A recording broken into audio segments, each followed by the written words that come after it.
What's going on, man? What's up? Alright, so this is the second part of the series, live from Vincent's basement, on reparations. Why brothers need to get paid. I'm here with my fellow teacher and Kansas City and Philemon Abel. Nice to meet you. Alright, so we're here to quick about 3-4 minute video about why reparations, the case for, the overview of it, and what it looks like for basically folks to get, rectified or basically get paid or get some sort of justice for previous sorts of strands of injustice enacted against them. So we're going to talk about a couple things. First of all, just an overview of previous reparations that were done. So what can you tell us about, for instance, what's been done, for example, in the Jewish community, against the Holocaust, for example? It's a big example of reparations. Yeah, so with the Holocaust in the Jewish community, I believe Germany has been paying out what's been valued at about $89 billion of damages. These payments have been going out since 1953. That $89 billion figure comes from lost income, unpaid wages, and seized property. And Germany has been continuing to pay that for the Holocaust since 1953. And $89 billion. Okay, so now we have another example is Japanese internment in World War II, right? The Japanese community got how much? That was a $1.6 billion payout between 1948 and 1965, and that was about $20K per person. $28K per person, $1.6 billion. Next, we have our brothers in South Africa with Nelson Mandela, for example. How much money, for that kind of suffrage, that struggle, how much money was given for them? So the damages were valued at $85 billion, but about only $3,900 was given away per person. And even the people that were given it to, it was only a small fraction of the total. Just a small fraction of all the kind of injustice that was going on. That's $85 billion. Yeah. Okay, next we have kind of more kind of stark versions. Forced sterilization, which basically was like people deemed unfit, generally but not exclusively mentally ill and disabled, poor black women. They did experiments on them, right, and kind of tested them for different kind of principles. Survival of the fittest, so-called, which is kind of social Darwinism, which is kind of has a complicated history with race. How much money was given off for that?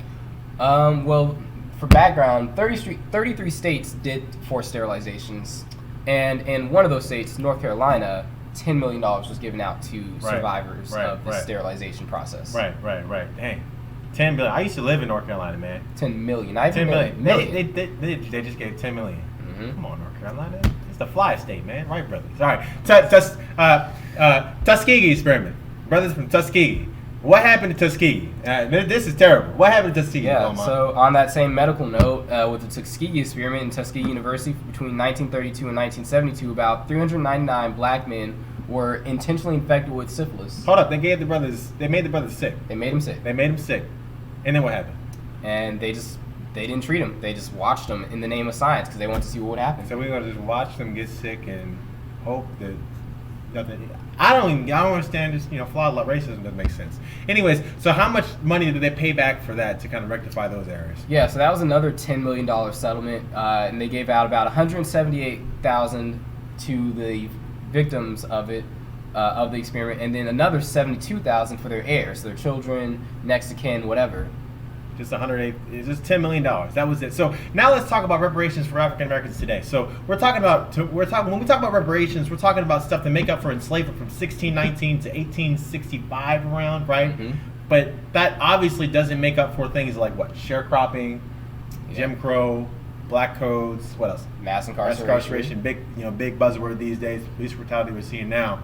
So obviously there's these strands of injustices that kind of basically have roots in slavery that need to be sort of rectified or sort of taken down, and we got to figure out how we're going to do that. So are we going to do it through like Venmo or Cash App, just give brothers some money? I mean, that's an option. It's an option, but what we're thinking of is more direct investment in black communities, financial incentives for black businesses, more affordable health care, specifically for youth and elderly. And as us, who are both black teachers, we're thinking about increasing the education budget within black communities and reducing the income tax for blacks.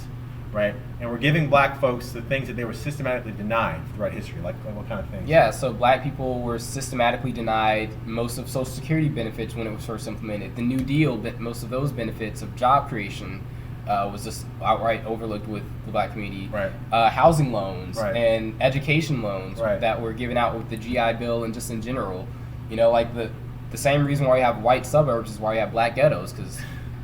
So the point is, in some way, some sort of fashion, we need to have some sort of payment or some sort of financial, well, not financial, but just some sort of, I wouldn't say apology, but some sort of kind of reconciliatory thing to say, look, there was some trend of injustice, and we're going to put these things on the right path, make some things better, right? And realize that that we need to further the American dream and make us better people. So that's it for Vince's Basement. Hope to see you guys next time. It's Philemon Abel, and yeah, just think about it real quick. Peace. Yeah, peace.